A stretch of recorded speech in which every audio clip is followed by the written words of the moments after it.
sans aucune flagornerie, mais en sincérité, tu es toujours quelqu'un qui m'a intimidé. Et tu veux que je te dise pourquoi ? C'est parce que je t'ai toujours trouvé supérieurement intelligent. Et déjà à l'époque, tu étais celui qui avait sur nous une sorte de magistère incroyable. Et en même temps, fait de fidélité, d'amitié et de gentillesse, parce que tu es ça aussi. Chaque fois qu'on me parle de toi, je me dis comment il est, Jacques Attali. La première chose que j'ai envie de dire, c'est gentil. Oui, ça paraît étrange. Tu es gentil de dire ça, non, parce que c'est ce que je crois, oui. Tu es gentil. Ouais. Je t'ai jamais... Tu dis pas beaucoup de saloperies sur les gens. Non, tu es très respectueux comme ça des gens et très attentif à l'autre, y compris lorsque l'autre n'a pas ton destin, ta trajectoire, enfin aucun rapport avec ça. Enfin, et ça, c'était frappant. La façon dont tu nous secouais intellectuellement lorsque nous avions donc moins de 30 ans. Je pensais à ça, évidemment, je pensais à toi depuis ce matin. Je disais chaque fois, on était comme ça avec lui. C'est-à-dire, il parlait, il voyait plus loin que nous et plus vite et plus en avant.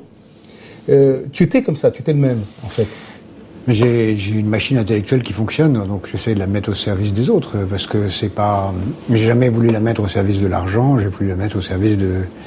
En hébreu, on dit tikkun olam, c'est-à-dire reconstruire le monde, faire réparer le monde, faire que le monde soit... Réparer le monde. Réparer le monde.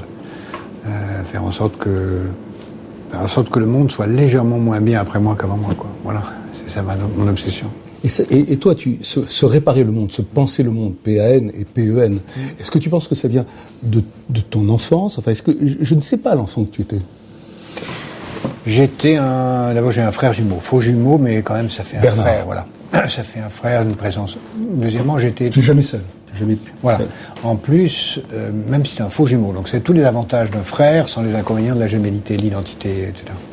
Et deuxièmement, nous avons des parents parce que ma mère est toujours là, extraordinaire. Mon père était communiste, rabbin, grand bourgeois. Il était tout ça à la fois. Tout ça à la fois. Bijoutier. Parfumeur. Parfumeur À Alger. Il vient de milieu pas pauvre, très très très très pauvre. Ah bon ? Oui, extrêmement pauvre. Vraiment dans la misère la plus absolue, quoi.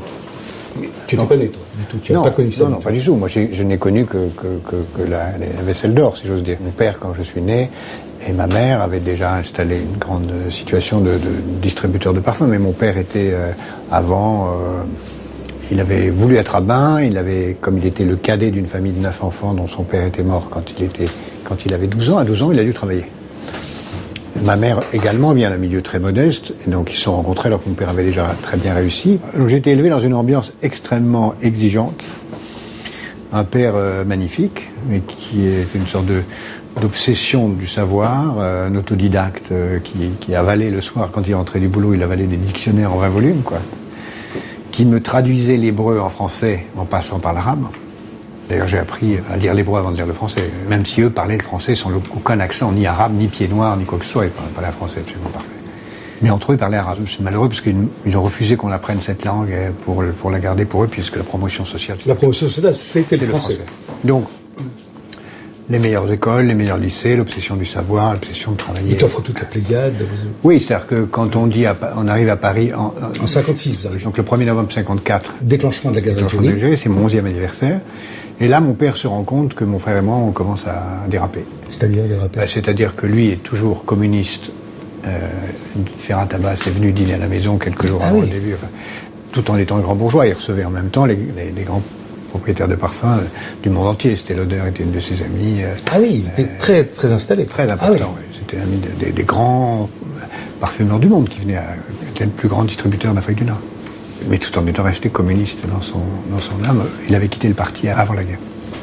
Le 1er novembre 54, mon père dit on s'en va. Pourquoi ? Parce que il se rend compte que mon frère et moi, nous sommes pris dans l'ambiance de l'époque et qu'on devient comme les petits copains, anti-arabes. Et un goutte d'eau qui a fait déborder le vase, c'est quand nous avons voulu aller défiler à Alger contre Guy Mollet, Premier ministre ou président du Conseil, qui est socialiste, qui est venu en février 56. Tout était déjà... Sur des tomates sur la tête de la gueule de Guy Mollet. Et on était, nous, ravis. Et mon père, qui avait déjà préparé notre départ, nous a mis dans l'avion quelques jours plus tard parce qu'il sentait que on était... Vous aviez basculé comme les copains, quoi. Comme les copains. Et c'est ça qui m'a d'ailleurs beaucoup marqué tout au long de ma vie. Théorème, tout individu placé dans une circonstance particulière peut devenir un salaud. J'ai vu des camarades de classe, des parents, devenir des salauds. Des salauds, c'est-à-dire des assassins, faire des choses dégueulasses, quoi. Faire des assassins, carrément. Autant de l'Ouest, oui. Ah oui. Et toi, tu étais tenté presque, enfin non, pas Non, tenté, mais j'avais porosité d'un milieu. Oui, j'avais 12 ans, même si nous étions élevés dans un milieu extrêmement tolérant, libéral, je me souviens avoir été choqué de voir mon père licencier. Nous avions une jolie maison à la campagne.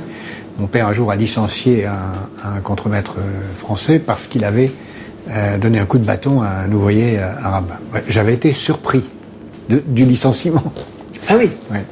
Ah, le reste n'avait pas touché. Non, j'avais été surpris du licenciement. Ce qui prouve que l'ambiance scolaire, j'avais 11 ans, hein, l'ambiance scolaire avait un poids plus fort que même la morale familiale.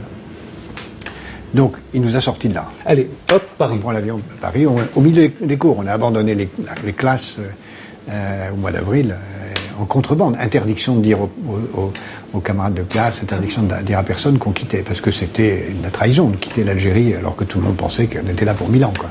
Et lui, il savait que la France ne serait pas là pour 1000 ans. Ah, il connaissait la fin. 1er novembre 54, il a dit c'est perdu, on s'en va. Ah oui. Alors qu'il est en Algérie depuis 2000 ans, lui. Hein. Enfin non, pas depuis 2000 ans, mais... Et il quitte avec déchirement, il quitte comment? Il quitte... Autant que tu t'en souviennes. Oui, enfin, il quitte. Il faut être réaliste. Il est convaincu que ça va mal finir. Il garde ses affaires en Algérie. Il nous installe en France et il fait de l'aller-retour pour vendre tranquillement les choses. Donc on n'est pas parti... C'est pas une débâcle, oui. Non. Les affaires marchaient très bien. Donc mon père a réussi à partir doucement en vendant ses affaires à des gens qui disaient vous êtes fous de partir. Et lui vous disait vous êtes fous de rester. Voilà. C'était le temps d'ailleurs où même le Parti communiste pensait que l'Algérie serait française, dans un processus de progressivement d'intégration, de choses comme ça. C'est ce que souhaitaient les Arabes d'ailleurs. C'est ce que souhaitaient beaucoup d'Arabes, bien sûr. Non, mais même les dirigeants arabes jusqu'en 1952-53. Il y a un certain François Mitterrand qui disait à l'époque la seule négociation, c'est la guerre en Algérie. Ferhat Abbas, très longtemps, lui-même, avait souhaité l'intégration comme une solution, mais évidemment... Et toi, tu arrives à Paris donc avec ton frère, tu as 56, tu as donc 13 ans. 13 ans. Et bon, vous arrivez, vous habitez dans le 16e. C'est là où on habite. Mon père avait très bien fait les choses. Il avait demandé quel est le meilleur lycée, on lui avait dit Janson-de-Sailly, tu vas avec Bernard, ton frère. Et il prend un appartement, parce qu'il ne voulait pas qu'on marche beaucoup, à la porte en face de l'entrée du lycée. Il s'est trompé, c'était l'entrée des profs. Mais ce détail... À part ça, il s'est pas trompé. Donc il a fallu marcher un peu, parce que c'était l'entrée des profs. La tradition veut que je sois bon élève et que mon frère était moins bon élève. En réalité, on était moyens, sans plus. J'ai commencé à être vraiment bon élève en première seulement. Je me suis mis à être premier partout, voilà. Ça s'est déclenché assez tard. Parce que faut dire que jusqu'en première, je ne faisais qu'une seule chose, c'était du piano. Mon père commençait à s'inquiéter, parce qu'évidemment, il y avait que les études qui comptaient, mais je jouais du piano, j'écoutais de la musique. C'était vraiment mon obsession absolue. Je savais... J'avais l'intention de faire des études, hein. C'était pas... En plus, j'étais tellement maladroit que je n'étais pas doué, donc il n'y avait aucune carrière de concertiste au bout, donc... Quoique après, tu deviens chef d'orchestre. Oui, ça c'est vraiment la passion absolue de ma vie que je peux enfin réaliser maintenant. Et en première, je me suis mis à être premier partout. Et ensuite, j'étais non seulement premier, mais très loin devant. Puisque tu sors major de Polytechnique en 66. Oui, avec beaucoup d'avance et avec un total qui n'a pas été rattrapé depuis, m'a-t-on dit, j'ai jamais vérifié. Il y a eu un phénomène d'accélération dans la libération intellectuelle qui est dû à un seul secret, hein, beaucoup de travail. J'ai beaucoup travaillé. J'ai pris une méthode de travail extraordinairement systématique. Donc, c'est-à-dire que quand j'étais en classe préparatoire, qu'on nous donnait un exercice à faire sur un sujet, j'en faisais 100. Tu arrives à analyser avec le recul, comme ça, etc., ce qui fait cette espèce d'extraordinaire, le mot n'est pas le bon, boulimie, curiosité, envie de savoir, enfin tous ces mots-là qu'on entend. Il y a une chose, envie d'apprendre. Il y avait deux obsessions assez différentes à cette époque, puis il y a une autre qui s'est jointe à ça. La première obsession, c'est que la peur. Je me souviens que je m'étais fixé une peur qui était, je veux pas sortir de l'ENSI de Toulouse. De quoi? L'ENSI de Toulouse. L'ENSI, c'était des écoles d'ingénieurs de second rang, mais tout à fait dignes. Et je dis, je ne veux pas. Pour toi, c'était le... C'était vraiment l'horreur de la vie qu'il fallait pas. L'ENSI de Toulouse te guette. Voilà. Oui. Donc je ne veux pas faire ça. Et la deuxième, je disais, je me souviens encore, ça peut paraître fou, mais quand j'étais en classe préparatoire, je disais, je serai le Raymond Aron de la gauche. Je serai le Raymond Aron de gauche, disais-tu. C'est-à-dire que tu te voyais déjà comme un intellectuel brillant, connu et reconnu. Oui, je me voyais et de gauche. Faire ce que je fais, c'est-à-dire écrire des livres. En fait, tu l'es. Je me suis même étonnamment physiquement, puisque je suis l'éditorialiste de l'Express, c'est-à-dire le poste qu'il a eu à la fin de sa vie. Oui. La gauche, c'était une évidence par ma famille. Père communiste. Père communiste, mère, pareil, un engagement total, antigaulliste, avec un mélange d'antigaullisme de gauche et antigaullisme contre la façon dont il a géré l'indépendance algérienne. Mon père trouvant d'ailleurs que Mitterrand n'était pas du tout un homme de gauche. Mon père n'aimait pas François Mitterrand, jusqu'à la fin. Jusqu'à la fin. Il trouvait que vraiment je me commettais un peu travailler avec cet homme qui n'était pas vraiment de gauche. Regrettant d'ailleurs que je fasse ça au lieu de faire de la recherche. On m'a toujours dit, tu ne devrais pas faire ça, tu dois faire de la recherche. Donc il faut que tu trouves la solution mondiale au problème du chômage. Voilà, vaste programme. Mais le Raymond en gauche, tiens, on va regarder, viens.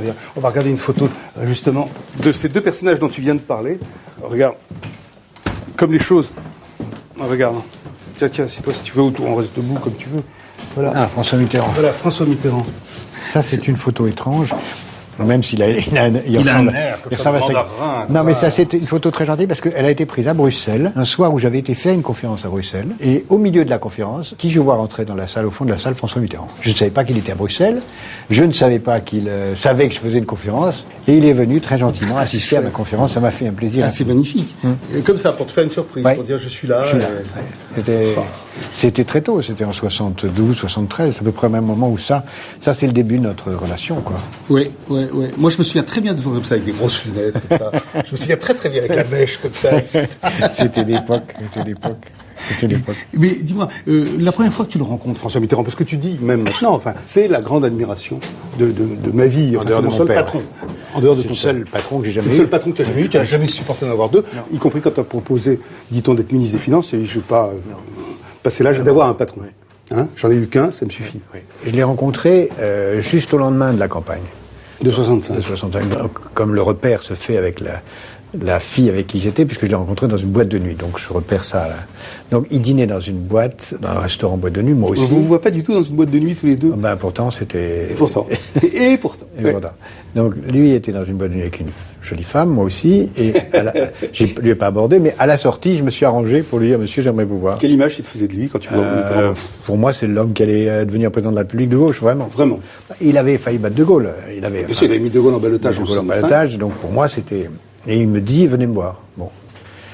Donc je vais le voir quelques semaines plus tard, et là, déception extrême, c'était rue Guilmer, il étale sur la table, sur le piano, une carte de France, et il dit, là, j'ai pas besoin d'intellectuels, j'ai besoin de personne, j'ai besoin de jeunes qui allaient prendre des circonscriptions. Voilà les circonscriptions, prenez-les. Je dis, c'est pas pour moi, je m'en vais. À quel moment Mitterrand, alors vraiment, te dit, venez avec moi? Eh ben, ça se passe comme ça. Georges Dayan lui dit, il faudrait que vous rencontriez... Le grand copain éternel de François Mitterrand, fait venir à une réunion du comité directeur dans une suspension de séance, et il dit à Mitterrand, il faudrait que vous travailliez avec lui. Mitterrand, qui n'en a rien à foutre, qui d'ailleurs fait pas du tout le lien avec moi des autres métiers, lui dit, oh, j'ai besoin de personne. Dayan lui dit, tu devrais, l'économie, tu comprends rien. Ouais, non, mais je lis tout, je suis au courant de tout. Et puis, la mort dans l'âme, il me donne rendez-vous, il me dit, je vous verrai 10 minutes. Et je me souviens comme hier, un rendez-vous chez lui rue de Bièvre, première fois que j'arrive rue de Bièvre, et j'arrive avec 3 pages, dans lesquelles sur chaque page j'avais écrit une phrase. On est restés 2h30 ensemble. Et il m'a dit, je comprends enfin quelque chose à l'économie. Et depuis ce jour-là, on s'est vu tous les jours pendant 20 ans. Ça a été une sorte de coup de foudre intellectuel. Et puis après, il s'est produit, donc je l'ai revu beaucoup dans les semaines qui suivaient. Et puis, j'avais rendez-vous avec lui le 2 ou 3 avril, 2 avril 1974. Et la veille, il m'appelle, en cher ami, vous avez peut-être entendu les télévisions, le président de la République est mort, Pompidou était mort dans la soirée, peut-être qu'on peut remettre notre rendez-vous de demain, je risque d'être un peu occupé demain. Venez après-demain à 10h. Bon, j'arrive après-demain à 10h, rue de Bièvre, je vois du monde que je connaissais pas. Gaston Defer, Guy Mollet, Jox, tous. Et Marie-Claire, la secrétaire de François Mitterrand, était là, me dit, entrez dans la salle. J'entre dans la salle. Et vraiment, ce que je vais dire, c'est passé comme ça. J'entre dans la salle, Mitterrand était en train de parler, et dit, il avait dû dire juste la phrase d'avant, je vais me présenter, j'ai besoin de vous. Il était en train de dire, l'organisation de ma campagne, c'est Claude Perdriel sera chargé de la propagande, André Rousselet sera chargé des finances, et Jacques Attali sera chargé de mon programme et de la direction de la campagne. Il m'avait rien demandé. Rien demandé. Non. J'avais 30 ans. Gaston Defer dit, mais Attali, c'est qui? Personne ne me connaissait. Et moi, je me dis, mais comment je vais faire ça? Je suis au Conseil d'État, ça va être un désastre auprès du Conseil, j'ai pas le droit, je suis haut fonctionnaire. Évidemment, c'était une responsabilité incroyable. Diriger la campagne du candidat de la gauche, c'était magnifique. Donc évidemment, je l'ai fait, j'ai pris un pseudonyme qui a été annoncé comme tel. Mitterrand, le lendemain, quand il voit mon pseudonyme dans la presse, il dit « Mais qui a pris ce pseudonyme ?» Je dis « Mais c'est moi. » Mais enfin, ça n'a pas de sens. Ça n'a d'autant moins de sens que dans Le Monde du soir, il y avait sous le pseudonyme de Simon Terre se cache le jeune professeur à l'école polytechnique Jacques Attali, donc ça durait moins de 2 heures, ce pseudonyme. Le pseudonyme le plus court de l'histoire voilà. de livre. Évidemment, tous les médias arrivent sur moi. Qui sait